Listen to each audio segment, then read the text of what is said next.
दोस्तों, क्या आपने कभी किसी ऐसे इंसान को देखा है जिसने अपनी पूरी जिंदगी दूसरों के लिए लगा दी, अपने ख्वाब छोड़ दिए, अपनी ख्वाहिशें दफन कर दी और बदले में मिला क्या?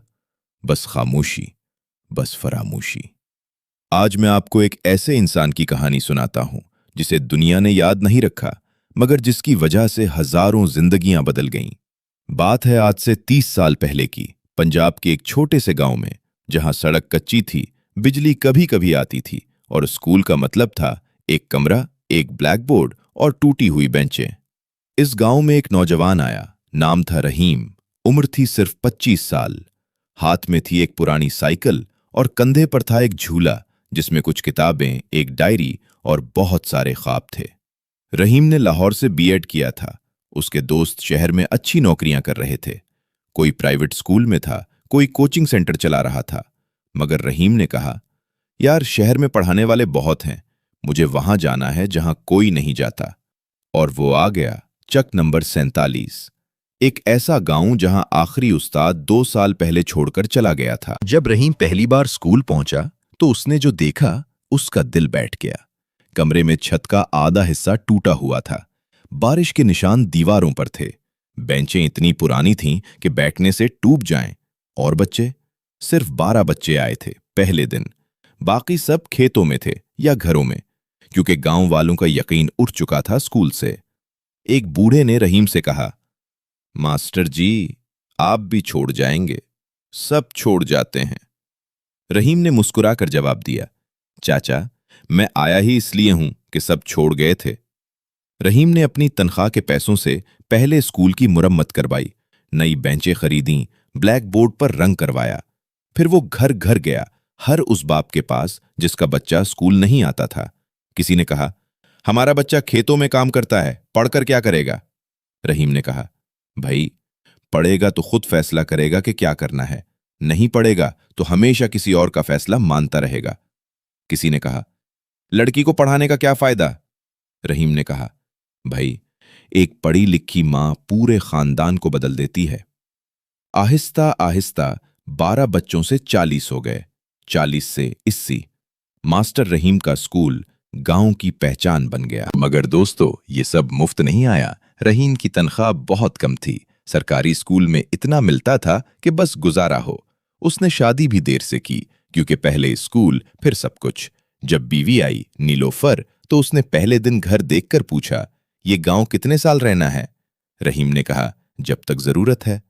नीलोफर समझदार औरत थी। उसने कभी शिकायत नहीं की, खुद भी स्कूल में पढ़ाने लगी, बगैर तनख्वाह के। रहीम के दोस्त लाहौर में घर बना चुके थे, गाड़ियां ले चुके थे, मगर रहीम के घर में अभी तक वही पुरानी साइकिल थी और दीवारों पर बच्चों की तस्वीरें। दोस्तों, हर कहानी में एक मोड़ आता है। मास्टर रहीम की कहानी का मोड़ था अरसलान। अरसलान एक 10 साला बच्चा। बाप नहीं था, मां मजदूरी करती थी, कपड़े फटे हुए, पांव में चप्पल नहीं। स्कूल में सब बच्चे उसे तंग करते थे, अरसलान बेबाप, अरसलान गधा। एक दिन अरसलान ने स्कूल आना बंद कर दिया। रहीम ने उसकी मां से पूछा, अरसलान कहाँ है? मां ने कहा, मास्टर जी, वो कहता है स्कूल नहीं जाऊंगा, कहता है मैं पढ़कर क्या करूंगा, मेरे जैसे नहीं पढ़ते। रहीम उठा, सीधा अरसलान के पास गया। अरसलान घर के पीछे अकेला बैठा था। रहीम ने उसके पास बैठकर कहा, अरसलान, जानता है दुनिया के सबसे बड़े लोग कौन थे? अरसलान ने सर उठाया, कौन? रहीम ने कहा, वो जिन्हें सबने कहा तुमसे नहीं होगा, और उन्होंने साबित कर दिया होगा। अरसलान अगले दिन स्कूल आ गया। साल गुजरते रहे। रहीम ने 15 साल उस गांव में पढ़ाया। 15 साल एक ही गांव में, एक ही स्कूल में, एक ही कमरे में। इस दौरान कितने बच्चे आए, कितने गए, रहीम याद नहीं रखता था, मगर हर बच्चे का नाम उसे ज़बानी याद था। किसी बच्चे की फीस नहीं थी, रहीम ने अपनी जेब से दी। किसी बच्चे के किताबें नहीं थीं, रहीम ने खरीदी। किसी बच्चे को ट्यूशन की जरूरत थी, रहीम शाम को मुफ्त पढ़ाता। गांव वाले कहते, मास्टर जी पागल है, मगर मास्टर जी के बच्चे पास होते रहे, मैट्रिक में, इंटर में, फिर यूनिवर्सिटी में। 15 साल बाद लाहौर के एक बड़े प्राइवेट स्कूल ने रहीम को ऑफर दी। 3 गिना तनख्वाह, अच्छा घर, गाड़ी की सहूलत। रहीम की बीवी नीलोफर ने कहा, रहीम, अब बच्चे बड़े हो रहे हैं, उन्हें अच्छे स्कूल चाहिए, अच्छी जिंदगी चाहिए। हमने बहुत कुर्बानी दी, अब वक्त आ गया है। रहीम बहुत देर खामोश रहा। फिर उसने गांव के स्कूल को देखा, उन बच्चों को देखा जो अभी पढ़ रहे थे, और उसने हां कह दी। जिस दिन रहीम गांव छोड़ रहा था, स्कूल के सब बच्चे बाहर खड़े थे। किसी ने फूल दिए, किसी ने हाथ पकड़ा। एक छोटी बच्ची ने कहा, मास्टर जी, आप वापस आएंगे? रहीम की आंखें भर आईं। उसने कहा, हां बेटा, जरूर आऊंगा। मगर जिंदगी ने कुछ और फैसला कर लिया था। लाहौर में रहीम की जिंदगी बदल गई। बड़ा स्कूल, बड़ी तनख्वाह, अच्छा घर, बच्चों को अच्छा स्कूल मिला।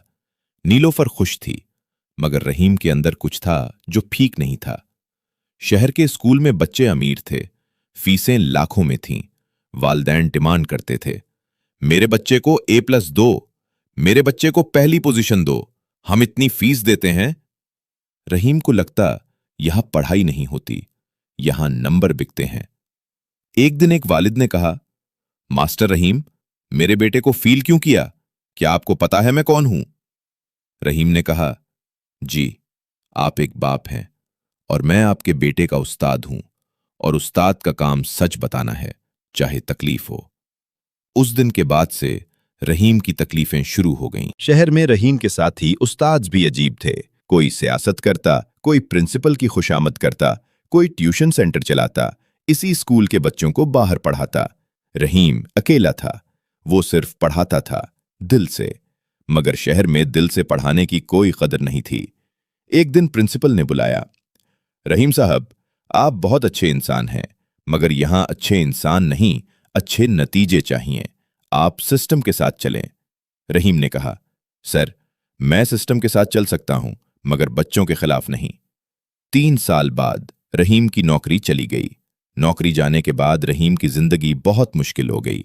घर का खर्च, बच्चों की फीस, किराया, सब एक साथ आ गया।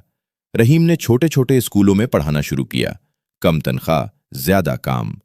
नीलोफर ने कभी शिकायत नहीं की, मगर रहीम देखता था, उसकी आंखों में थकावट थी।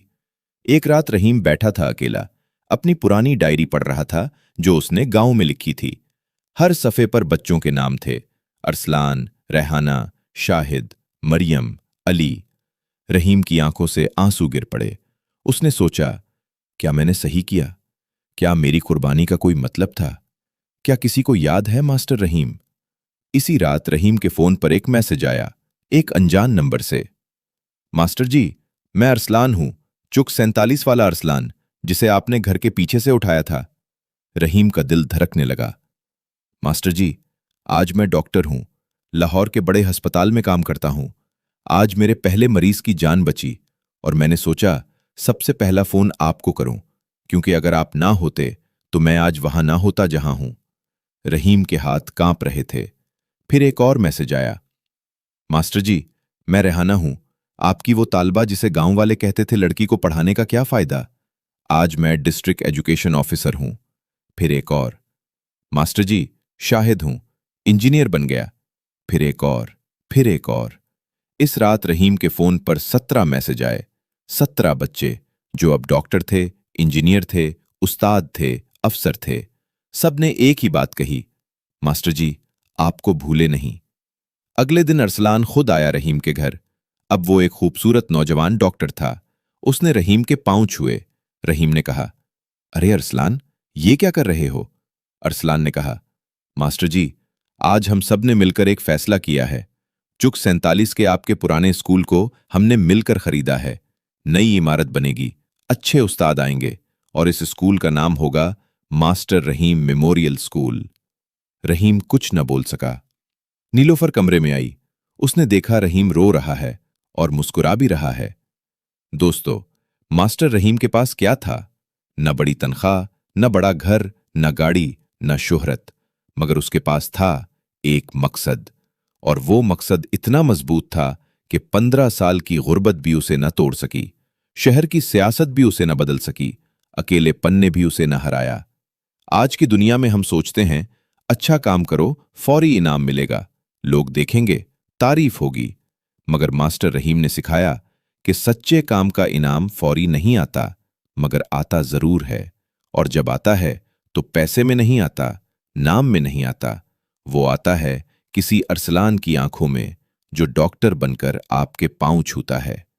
दोस्तों, अगर आपकी जिंदगी में कोई ऐसा उस्ताद है जिसने आपको बनाया, संवारा, आगे बढ़ाया, तो आज अभी इसे एक फोन करें, एक मैसेज करें, क्योंकि वो शायद आज अकेला बैठा होगा और सोच रहा होगा, क्या मेरी मेहनत का कोई मतलब था? आपका एक फोन उसकी पूरी जिंदगी को जवाब दे सकता है। और अगर ये कहानी आपके दिल को छू गई तो अभी चैनल को सब्सक्राइब करें और ये वीडियो अपने किसी पुराने उस्ताद को जरूर भेजें।